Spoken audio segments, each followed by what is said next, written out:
Selamat bertemu kembali di channel kami, Wahyu Pengharapan. Hari ini, kita menyelami kehidupan Yohanes Markus, penulis kitab Injil Markus. Dari kehidupan awalnya hingga peranan pentingnya dalam gereja Kristen awal, pengalaman Yohanes Markus adalah menarik dan memberi inspirasi. Jadi, mari kita mulakan. Yohanes Markus, yang sering hanya dirujuk sebagai Markus, dipercayai telah dilahirkan di Yerusalem. Dia adalah anak kepada Maria, seorang tokoh terkemuka dalam komuniti Kristen awal. Rumahnya berfungsi sebagai tempat pertemuan umat Kristen awal, yang menunjukkan bahwa Markus telah terdedah kepada ajaran Yesus dan para rasul sejak kecil. Pelayanan awal Markus bermula dengan pergaulannya dengan Rasul Paulus.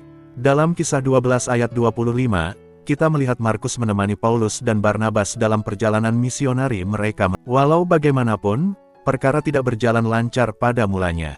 Semasa perjalanan mubalik mereka yang pertama, Markus meninggalkan Paulus dan Barnabas dan kembali ke Yerusalem, yang menyebabkan beberapa ketegangan. Keputusan Markus untuk meninggalkan pekerjaan misionari ini membawa kepada perselisihan yang serius di antara Paulus dan Barnabas. Semasa merancang perjalanan mereka yang kedua kali, Paulus enggan membawa Markus bersama, yang mengakibatkan Paulus dan Barnabas berpisah.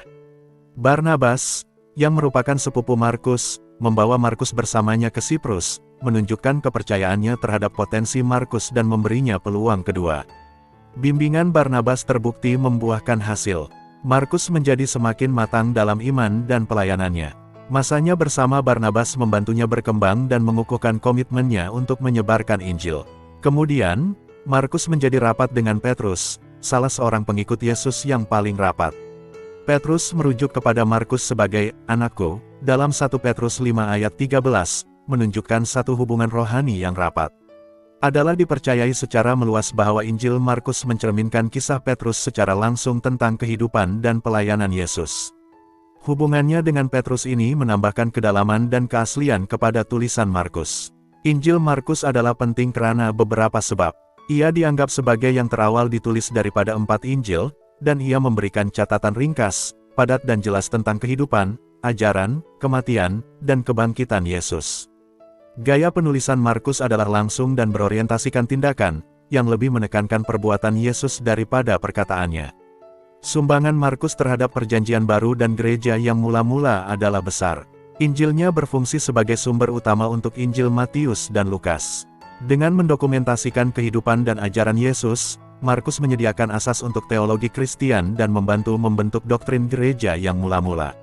Hari ini, Injil Markus terus memberi inspirasi dan membimbing berjuta-juta orang Kristen di seluruh dunia.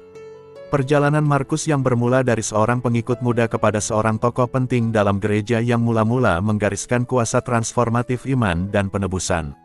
Terima kasih kerana menyertai kami ketika kami meneroka kehidupan Yohanes Markus. Jika video ini telah membawa manfaat pada Anda, sila tekan like, dan share video ini serta subscribe pada channel ini dan tekan lonceng notification agar Anda tidak terlepas menonton video yang akan datang dengan kandungan yang lebih bernas tentang tokoh dan watak dalam Alkitab yang membentuk agama Kristen. Sehingga bertemu lagi, teruskan meneroka, terus belajar, dan terus bertumbuh dalam iman. Tuhan memberkati Anda.